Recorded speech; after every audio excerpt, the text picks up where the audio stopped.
মারতে মারতে আমাকে সেন্সলেস করে ফেলছে, মানে পরি মারছে, হাত দিয়ে মেরেছে, ওর হাতই তো।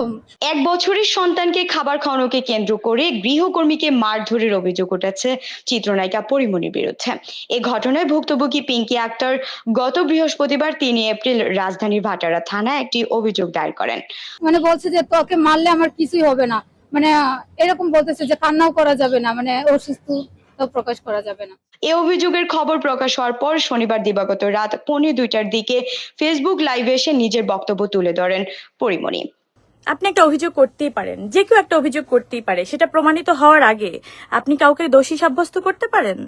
কিন্তু যেভাবে আজকে পুরো মিডিয়া আমাকে দোষী সাব্যস্ত করে আমার দিকে আঙুল তুলে যেভাবে নিউজ করেছে, তাতে কতটুকু আমি ছোট হয়েছি বা বড় হয়েছি তা না। আমি যদি অন্যায় করি ডেফিনেটলি আমার শাস্তি পাওয়া উচিত।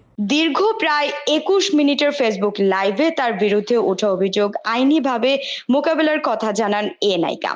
তিনি বলেন, স্টাফদের নিয়েই আমার পুরো পরিবার, তাদের সাথে মাদার্স ডে, ফাদার্স ডে যাই বলেন না কেন তাদের সাথে উদযাপন করি। পরিবার, আত্মীয় স্বজন বলতে তারাই।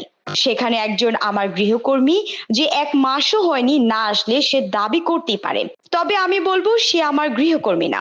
তার বিরুদ্ধে ওঠা অভিযোগ আইনিভাবে মোকাবেলা করবেন জানিয়ে অভিনেত্রী আরো বলেন, আমার হাতে সব প্রমাণ আছে কিন্তু দিতে চাচ্ছি না, কেন জানেন? কারণ আমি আইনের উপর শ্রদ্ধাশীল।